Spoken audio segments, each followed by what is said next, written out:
Man, if you'd told me a month ago that I'd be knee-deep in the craziest Hollywood sideshow, I'd have laughed in your face. But here we are.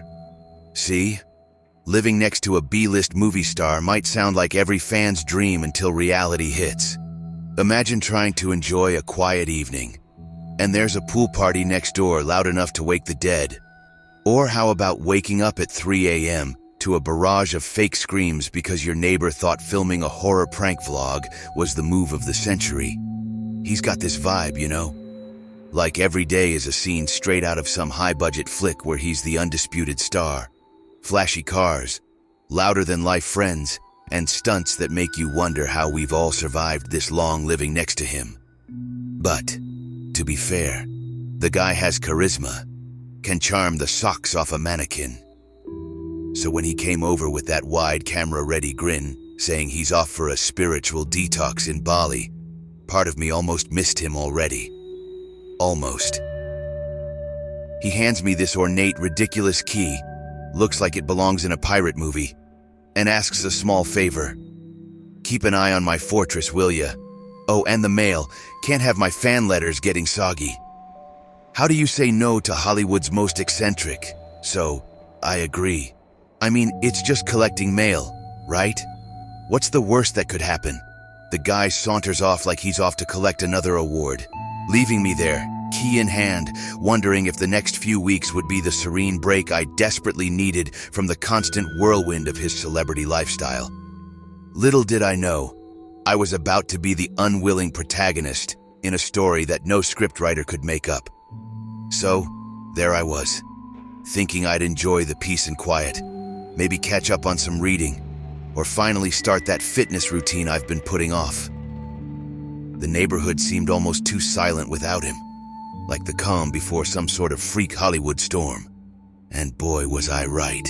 But then, just when I started to enjoy the serenity, life decided to throw a curveball wrapped in brown paper and mystery. It was a Thursday, as I recall, the kind of day you don't expect anything out of the ordinary. I was out for my usual morning jog, the one I promised myself I'd start months ago, but only began enjoying in the silence of my neighbor's absence. That's when I saw it, a peculiar sight that made me slow down to a puzzled walk. There, right on his doorstep, sat this colossal package. Not your average parcel. This thing was monstrous, the kind you'd expect to see hoisted off a freight truck, not left by a postal worker. Wrapped in battered brown paper that looked like it had seen better days, it was stamped with bold red letters screaming "Return to sender." But here's the kicker. No sender address in sight. Just this anonymous behemoth squatting ominously on the doorstep. Curiosity isn't typically my middle name, but this was like a scene straight out of one of those thriller novels I used to devour. Who sends a package like this? And why does it have no return address? Questions buzzed in my head, each more absurd than the last. Was this some elaborate prank from my eccentric neighbor? A mistaken delivery? Or something more sinister? Shrugging off a growing unease, I decided to haul this mystery indoors, or at least attempt to. I'll tell you now, it felt like it was filled with bricks. Every step towards my garage was a Herculean effort, my arms shaking under the weight. Sweat wasn't just from the morning run anymore. It was fear, confusion, and sheer physical exertion, all mixed into one. As I heaved the package into the seclusion of my garage, a faint, peculiar odor teased my nostrils. It wasn't strong, not at first, just a whisper of something off. Deciding I'd dealt with enough for one morning, I left the package in the garage, a decision I'd come to question in the days following. In the quiet that followed, I couldn't shake off the feeling of an unseen audience, eyes watching from the shadows. Laugh it off as paranoia or a side effect of living next to Hollywood's resident stuntman. But I couldn't deny the chill that ran down my spine. Something about that package was wrong, deeply wrong. But little did I know, the real horror had yet to unveil itself. Days passed, and that box, it became a constant in the back of my mind like a song you can't shake. The routine of daily life, the quiet, neighbor-free existence I had been enjoying, it all began to feel overshadowed by the presence of that enormous package sitting in my garage, lurking like an uninvited guest. I tried to convince myself it was none of my business.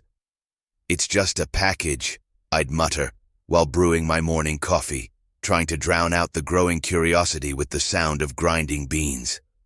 But who was I kidding? The human mind isn't built to ignore the elephant in the room. Or, in my case, the mysterious, possibly sinister crate in the garage. Then there was the smell. At first I thought maybe a rat had died somewhere in the garage. Country living, you know. But this was different. It was a subtle stench at first, almost imperceptible. A slight assault on the senses that you could almost, but not quite, ignore.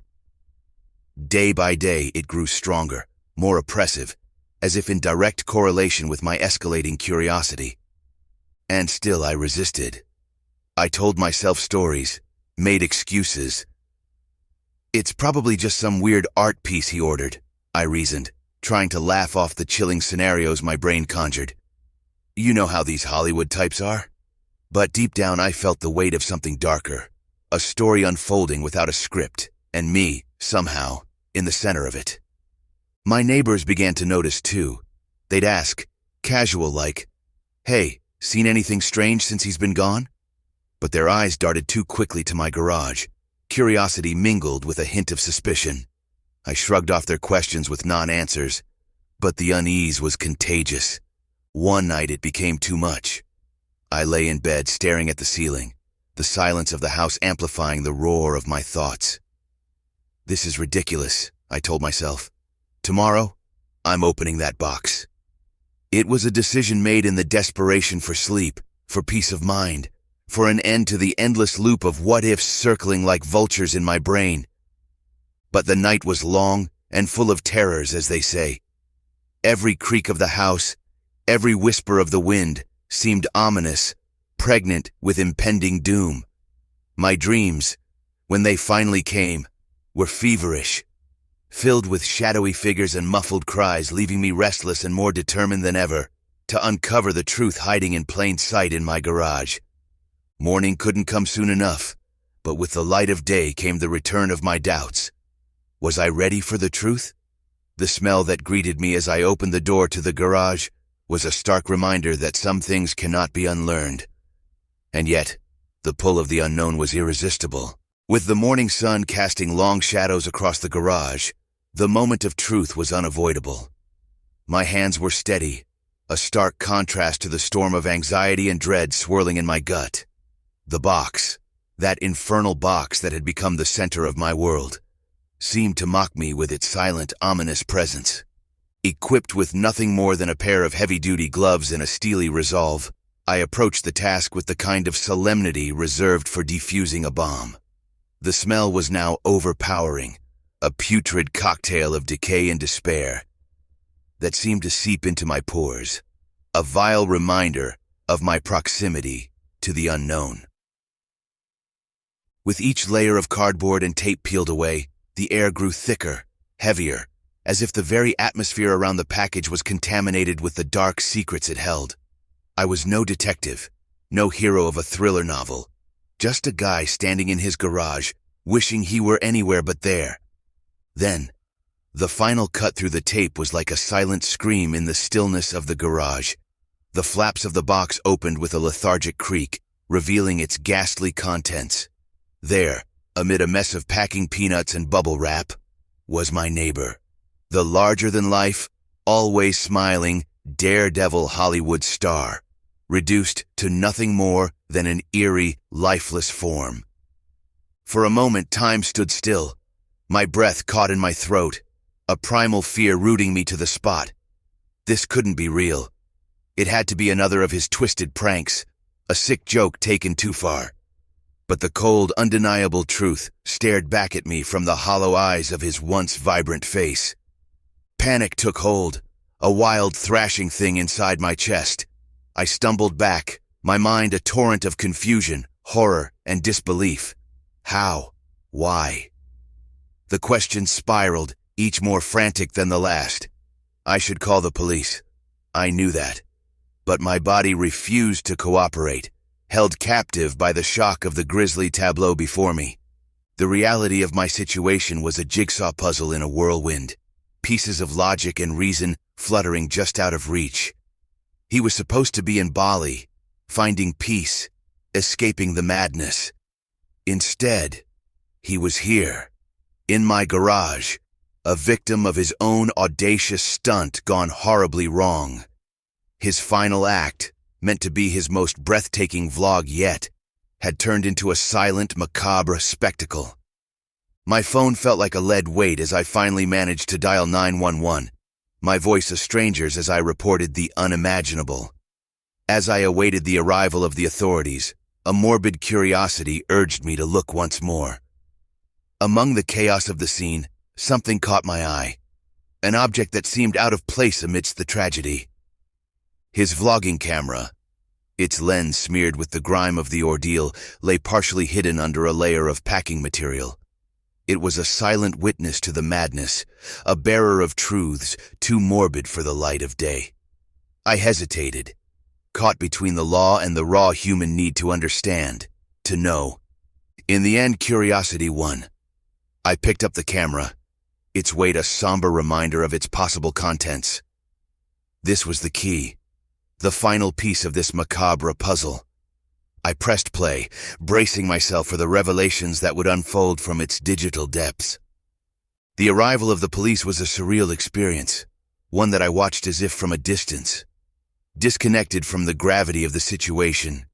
The flashing lights, the stern faces, the tape that cordoned off my garage as if it were a scene from one of those crime shows I used to watch for entertainment. Not a mirror to my own reality. Detectives swarmed the area, their questions sharp, invasive, slicing through the fog of my shock. When did you last see your neighbor? Did he mention any travel plans? Why didn't you open the package sooner? Each inquiry felt accusatory, painting me as a suspect in a drama I never auditioned for.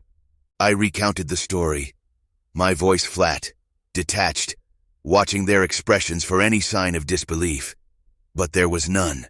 Only the meticulous, unemotional note-taking of professionals too accustomed to human tragedy.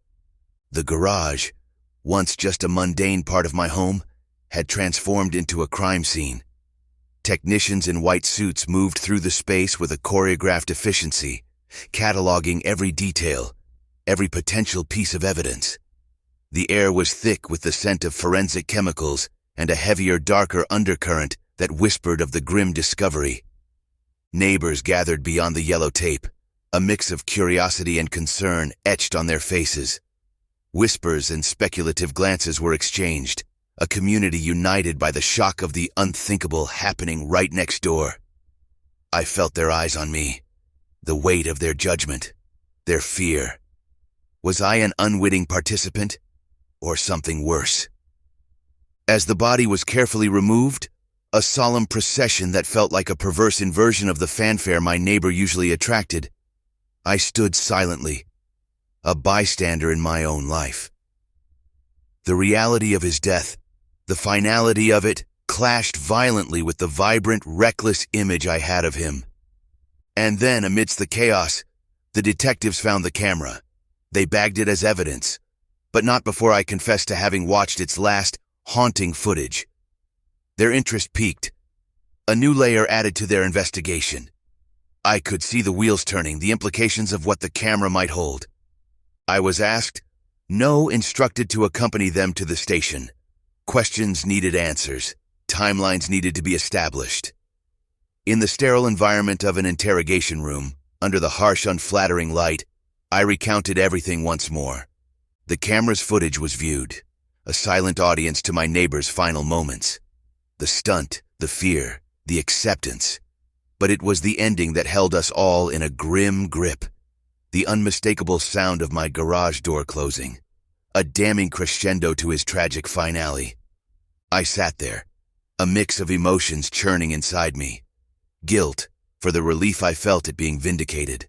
Sorrow, for the man who lived next door, whose pursuit of adrenaline had led him to this dark conclusion. And an unsettling realization of how closely death had brushed against my mundane existence. The investigation would continue, they said.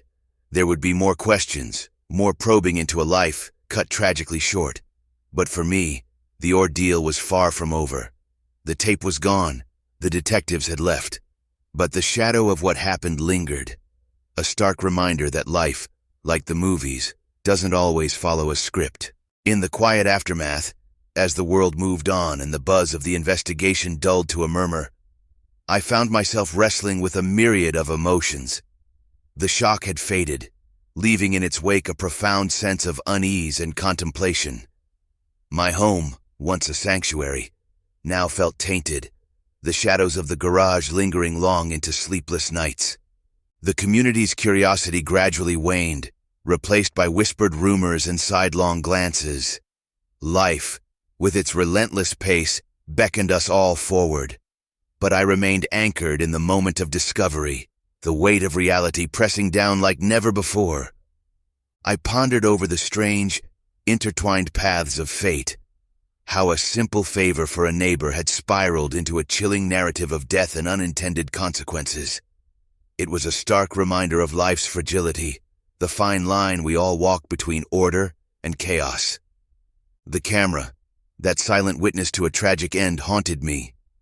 I had heard its final message, a private viewing of a man's last desperate act for fame and excitement. It was a chilling testament to the lengths people would go for validation, for a thrill, for a moment in the spotlight, however fleeting. But what shook me to the core was the sound that concluded that grim footage, the unmistakable screech of my own garage door. A sound so mundane, yet now forever associated with a moment of irrevocable change. It was a reminder that sometimes we are but mere players on a stage set by unseen forces, our actions echoing in ways we could never anticipate.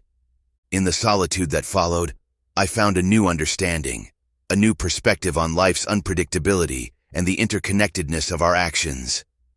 It was a lesson learned in the harshest way, a story that I would carry with me imprinted on the fabric of my being.